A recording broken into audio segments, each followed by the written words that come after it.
कि जरा सी बात पर हमको मनाना याद आता है, तेरी छाओं में जो गुजरा जमाना याद आता है। किसी पत्थर से ठोकर जब लगी है राह में मुझको, और अंतिम पंक्ति पे कहीं ऐसा लगे कि मैंने कुछ कह दिया हो तो मुझे समर्थन दीजिएगा।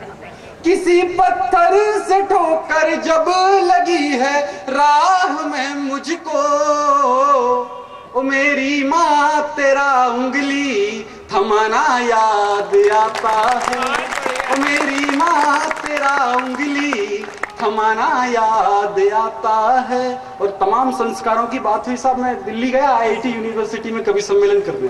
मैंने देखा कि मेरी एक तरफ जो लड़कियां बैठी हुई थी वो 95% लड़कियां जीन्स का पैंट और टी शर्ट पहने हुई थी। मेरे मन में विचार आया कि सौंदर्य क्या होता था, इन लड़कियों ने किसे सौंदर्य मान लिया।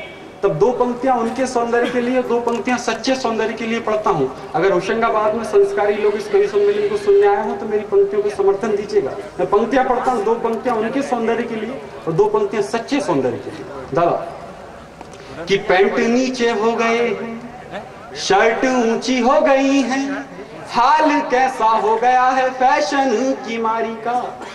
कि पैंट नीचे हो गए हैं, शर्ट ऊंची हो गई है, हाल कैसा हो गया है फैशन की मारी का। वो तन पे चुनर नहीं, आंखों में शर्म नहीं, वेश कैसा हो गया है देश की कुंवारी का। के आदर्शों को याद करो, सारे गुण मूल धरो, बंद करो मुख आज पश्चिमी बीमारी का। वो बिंदी बैंदी गजरा चूड़ी, बिंदी बैंदी गजरा चूड़ी, मैं जो सज धज आई, तोड़ नहीं मिल सकेगा भारतीय नारी का। बिंदी बैंदी गजरा चूड़ी, मैं जो सज धज आई, तोड़ नहीं मिल सकेगा भारतीय नारी का। और मित्रों, परिभाषा केवल सौंदर्य की नहीं बदली है, परिभाषा प्रेम की भी बदली है। और उस प्रेम की बदली हुई परिभाषा की 4 पंक्तियां रखता हूं। यहाँ जो युवा अभी भी रुका हुआ है, शायद उसके बाद समझ में आ जाए प्रेम में कहाँ दोष उत्पन्न हुआ, व्यक्त करने की कोशिश करता हूं। कि मोबाइल जब से प्यार का माई बाप हो गया, मोबाइल जब से प्यार का माई बाप हो गया, प्यार प्यार ना रहा, एक पाप हो गया। और एहसासों के तराजू से नापते थे कभी उल्फत, अब तो बैलेंस ही प्यार का नाप हो गया।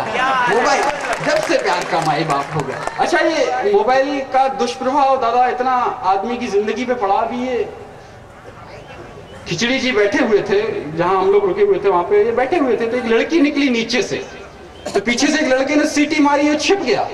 तो उसकी नजर दादा पे पड़ी, तो उसने दादाजी से बड़ी मोबाइल की भाषा में पूछ लिया, क्यों दादा ये मिस कॉल आपकी थी क्या? अब दादा भी 21वीं शताब्दी के हास्य का कवि है ना, तो दादा ने तुरंत जवाब दिया, नहीं रे बेटी, अपनी तो वैलिडिटी खत्म हो गई है। ये आनंद का विषय है। आइए मित्रों, तमाम ठहाके हमने और आपने लगाए। अंतिम दौर है, कुछ ऐसी पंक्तियां जो मेरे कवि होने के धर्म का निर्वाहन करती हूँ, आप लोगों के बीच में रख के अपनी जगह पे वापस जाना चाहता हूँ। भोपाल आपके पास में, बहुत पास में है, मैं भी भोपाल में ही, माता मंदिर में मेरा घर है। आज से 10 साल पुरानी घटना से आप लोगों को जोड़ने की कोशिश करता हूँ। मैंने भोपाल स्टेशन पे एक 18 साल की माँ को भीख मांगते हुए देखा, जिसकी गोद में 1 साल का बेटा था। थोड़ी देर और मैं स्टेशन पे बैठा रहा तो मुझे मालूम पड़ा कि वो लड़की ना बोल सकती ना सुन सकती। थोड़ी देर और मैं वहां बैठा रहा तो मैंने देखा कि कुछ लड़के उस लड़की से बदतमीजी कर रहे हैं। जैसे तैसे मामला रफा दफा किया गया।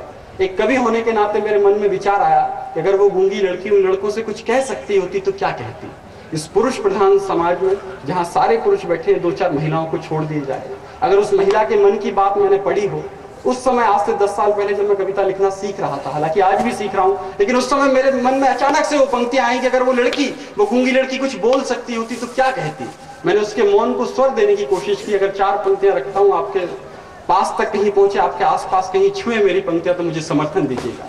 कि मौका परस्ती का दादा, मौका परस्ती का जो हर पल ख्वाब देखते हैं, मौका परस्ती का जो हर पल ख्वाब देखते हैं, मेरी मजबूरी नहीं मेरा शबाब देखते हैं। और किसको फिक्र है मेरे भूखे बच्चे की, सौदागर हैं सब लोग बस हिसाब देखते हैं, सौदागर हैं सब लोग बस हिसाब देखते हैं। और मित्रों, दादा ने देवताओं की बात की कि हमारे 64 करोड़ देवी देवता, 64 करोड़ देवी देवता और 64 करोड़ कुल देवी देवताओं के देश में जब इस तरह की घटनाएं हमारे और आपके सामने आती हैं तो दिल में कहीं नास्तिकता का भाव पैदा होता है।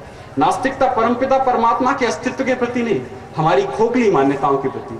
तब नास्तिकता के साथ धर्म का निर्वहन करने की कोशिश की और कुछ पंक्तियां निवेदित करता हूं।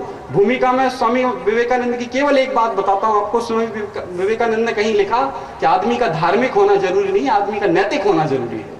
तब नैतिकता के साथ नास्तिकता को परिभाषित करता हूं, कुछ पंक्तियां रख के अपनी जगह पे वापस जाना चाहता हूं कि चौखट पे उसकी सर को, राम जी बाबा के दरबार में खड़े होकर ये पंक्तियां पढ़ता हूं, कहीं बात अच्छी लगे तो मंच के सबसे छोटे कवि को समर्थन देना।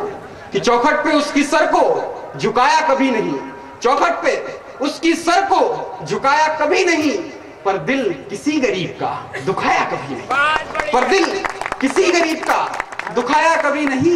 और दीप मंदिरों के जलाए नहीं तो क्या, दीप मंदिरों के जलाए नहीं तो क्या, चिराग किसी के आंगन का बुझाया कभी नहीं, पर चिराग किसी के आंगन का बुझाया कभी नहीं। और माया जी